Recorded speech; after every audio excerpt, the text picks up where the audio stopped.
All right, now we get to get into fun stuff. This is my favorite, subseasonal forecast. So just a quick primer on subseasonal. Big push right now to, let's give up. I know it's so hard, but let's give up that day 1, day 2, day 3, and let's let the models. I mean, on day 1, the day 1 convective forecast to me is still so important. You can forecast, as a forecaster, I still think most of us can still beat the models on day 1. Especially from a day 1 convective perspective. As you get into the day 2, day 3, day 4, skill by the models is still very good. And then of course we've kind of shown this decaying skill as we get out into week 2. But then the question is, can we take what is perhaps some skill at the beginning of week 2 that is we've defined as still fairly good, and then perhaps capture that skill and harness it and use it dynamically to feed into other statistical based, perhaps analog methods, or some other known sources of variability that dominate particular weather regimes across the Northern Hemisphere. And I'm particularly talking here about the Madden-Julian Oscillation. So something that's been known since the 1970s to influence Northern Hemispheric global circulation, or circulation in the Northern Hemisphere.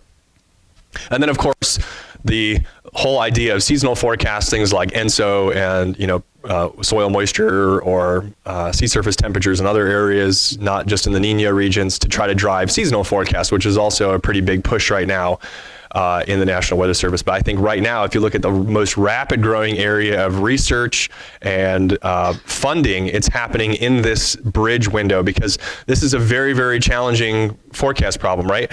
Where here we have initial condition problem, right? Where we're feeding in initial conditions to a model and we're rapidly losing skill because of chaos theory. And over here we have a forced boundary problem, right? Where we're prescribing the forced boundary and how it evolves based on longer cycles of oscillations, like things like ENSO, right? That lasts on the order of a couple of years. And so there is this then gap, right? This gray area. You can kind of think of it as, in weather forecasting, it's the parameterization gray zone, right? Where we're not at 4 kilometers and we can't explicitly resolve the convection, and we're not quite to where we need to be to parameterize the convection. So we're like in that 6 to 7 kilometer window. Why don't we have any models there? Because we have no way to actually resolve those features. And so it is a very, very similar analogy that's happening here with subseasonal forecasts. Is we're in this gray area where we'd love to use initial conditions, but initial condition problems are not going to be skillful. We can't use a forced boundary problem because we still want to look at predictability. And so we're in this gray area. And so generally the way to get around this is to use a blend between some of the more traditional statistical based forecasting that you see out here in the seasonal, and still leveraging some of the skill that is available in some of the dynamical forecasts. And so we've written a lot of papers now that look at things like MJO convection, how it influences the Northern Hemisphere circulation, and in turn influences severe convection across the U.S. And so there is just a subset of, this it seems to be doubling almost every year here in terms of the background library of what's available to go and look at some of these. Some of the really early work actually started by Klaus Weichmann and Ed Berry in the early 2000s, and we've been a big benefactor of some of their earlier research to kind of stand on their shoulders and begin to push this forward. So, given the fact that most of us in this room, we look at forecasts from now to 7 days in advance, I just want to do a very, very quick primer on the MJO and how we can harness and use that in regional forecasts for subseasonal purposes. So looking at that 2-week to 2-month window. So the MJO is, once you understand it, is actually very easy. It's just looking at this oscillation of convection in and around the Indian Ocean, crossing the maritime continent and into the Western Pacific. And depending on where that convection is, if the MJO is active, there will be convection across the equatorial regions. And depending on where that convection is, we give the MJO what's called a phase. And so the phases range from 1 to 8, where in this example, the MJO would be moving into phase 3. Given the easterly upper level winds in the tropics, the MJO propagates towards the east here. So essentially, we'll come across the African continent. You'll see a pretty big blow up in convection as you get over the warm waters of the Indian Ocean, and the MJO will progress 5, 6, 7, 8 out to the date line 1, and then essentially the circulation starts over again.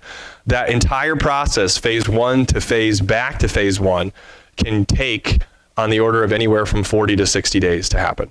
And when it's active, it's actually very easy to see in things like Hofmahler diagrams and propagation diagrams.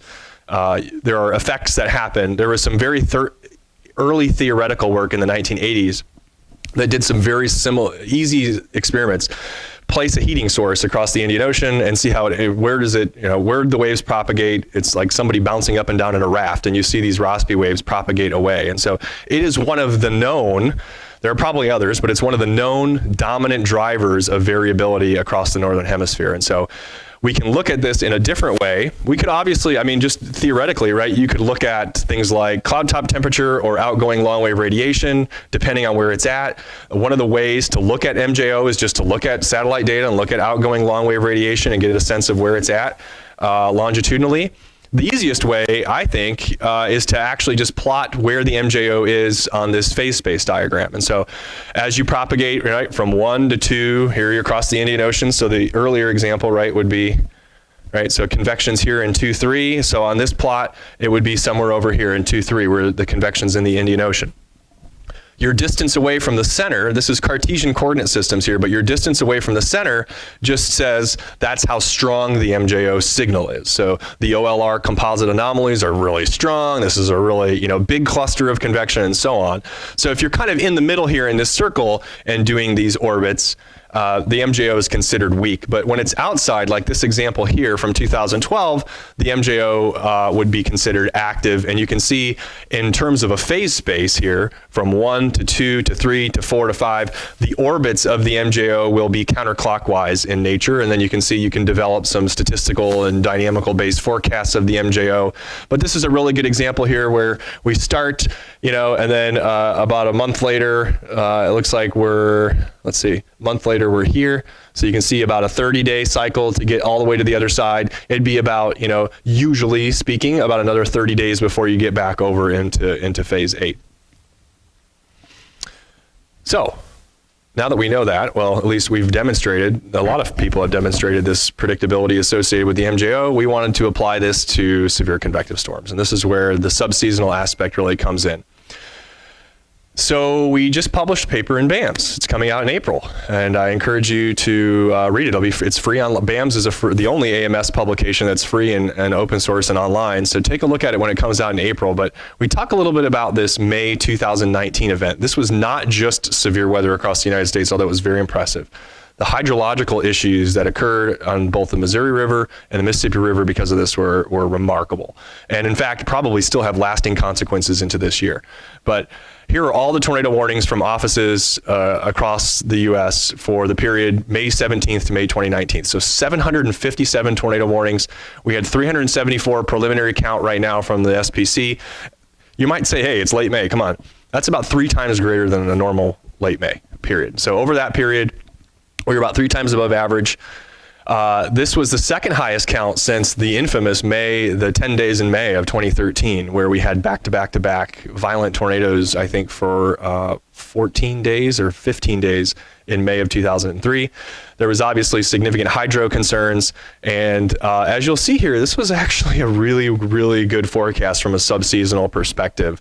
That, depending on what your area is, whether you're emergency manager, whether you're FEMA, whether you're a stakeholder that is worried about flooding or severe storms, this perhaps was one of these, what we're going to call here, forecasts of opportunity that you could have been looking at this. So here's the synoptic setup. We're looking straight down on the North Pole. This is the synoptic setup averaged over that entire period. So on the far left, we have 300 millibar wind looking at essentially the jet stream. You see a really nice, deep, upper level trough that's centered over the western United States, creating southwesterly flow. Of course, all of us that are severe weather junkies know that this is sort of the perfect synoptic setup for severe storms with deep southwesterly flow over the plains and strong moisture advection into the low levels.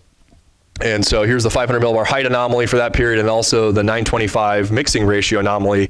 And you can see that there's just this very consistent climate signature here over that period of, say a dry line somewhere in western Kansas with very dry mixing ratios on the west side, and of course a very strong moisture advection anomalies to the east. And so synoptically, right, that would be, if you're trying to draw up a pattern that would be conducive for a nice 2-week period of severe, that would certainly be it.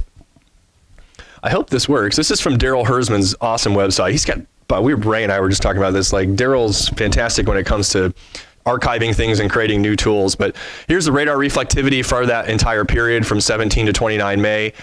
Every day, we either had severe thunderstorm watches or tornado watches somewhere across the U.S. Several significant nighttime mesoscale convective systems that pushed to the east and created serious hydro concerns across portions of the Mississippi River Valley. And you can just kind of see how this evolves. This is now getting into the last day of the significant outbreak here across Oklahoma, in which we had 3 fatalities west of Norman. And so, again, pretty active day. A lot of people are on their seats. As a forecaster, I think even from this creates, I think, psychological issues of, day after day after day of being on the edge of your seat. You could obviously imagine how that influences the public as well, too, right? When you have a tornado watch back to back to back, and there's certainly heightened awareness.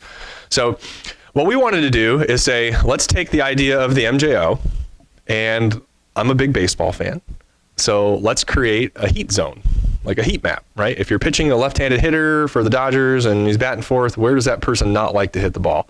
Well, it turns out for tornadoes that most of the big significant outbreaks, EF2 or greater, happen in this area down here in the lower left.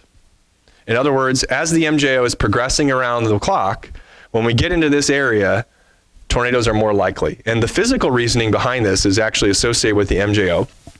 What you'll first look for about a month in advance is a big flare up in convection across the Indian Ocean. And then, this is a total textbook, right? This is just theoretical, if you will. About 7 days after that, an F2 across the United States is about eight times less likely than climatology. As we keep going around that, around the theoretical wheel here, 2 weeks later, your F2 is about 3 times less likely, and you're now moving into a very positive P&A pattern where you can kind of see it happening. There's a jet extension across the Pacific, and you're just waiting for that jet extension to retrograde and create big troughs that are going to move into the western United States. And then about a month after we started this entire process, an F2 across the United States becomes about 15 times more likely compared to climatology. So if we're kind of looking for these opportunities to be able to predict when we're going into regimes that are very favorable, again, this says nothing about where, this says nothing about precisely when, right? Where is it going to land?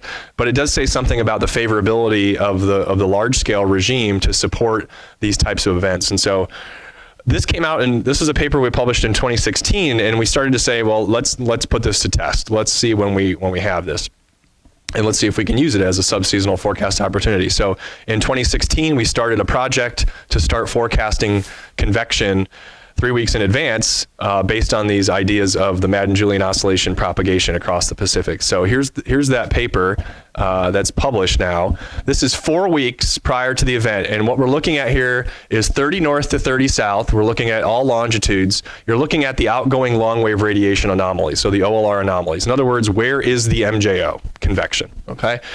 So this was for last year, May 2019.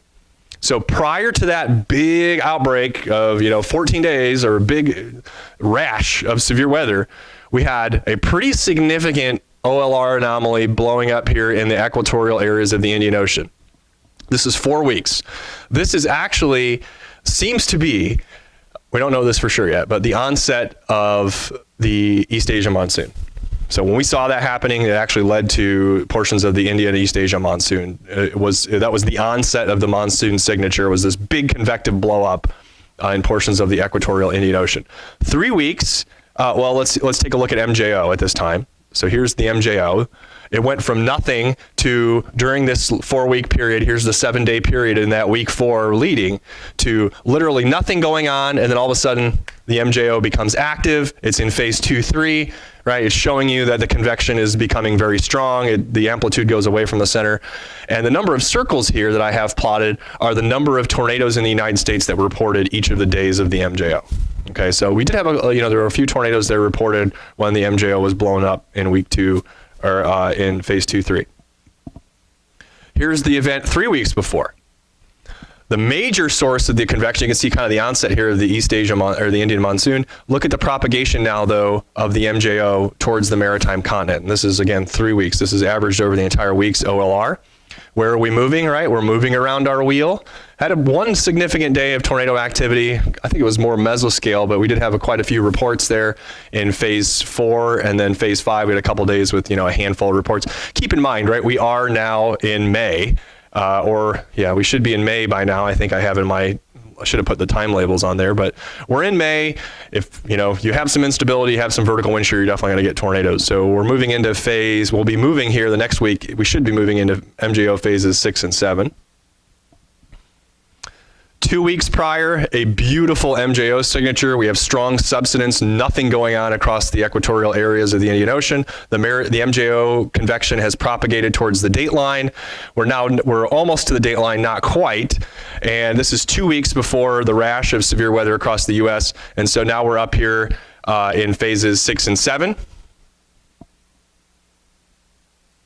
1 week, the convection is fully out to the date line and actually starting to move beyond. Still a very strong subsidence signature across the maritime continent and eastern Indian Ocean.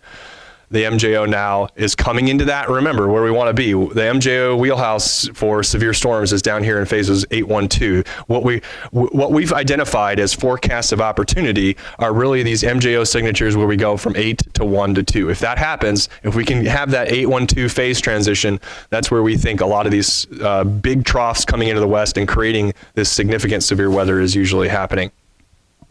1 week prior to the event, MJOs, this flare-up is pretty much done. Look at what's starting to happen now.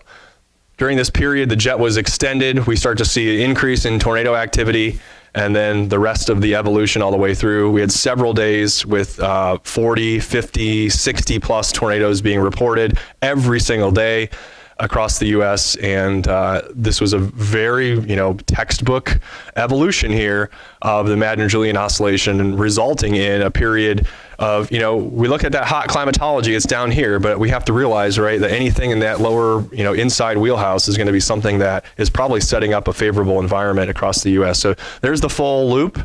Going even back to June there, but you can see that that period, that 17 to 29 May, is highlighted in the violet colors. That was the area, the time window that we were really interested in from forecasting. So on April 23rd, we put out a forecast talking about this event and how if the MJO evolves as we think it is, then late May is going to be, a pretty ripe for severe convective storms. Here's how all this evolved from a hemispheric jet perspective. Right, 3 to 4 weeks before, we had that big blow up in convection. What does that do? Well, it provides a source of atmospheric angular momentum, right? All of that, the Hadley circulation essentially goes on steroids, and you have all this poleward transport of momentum.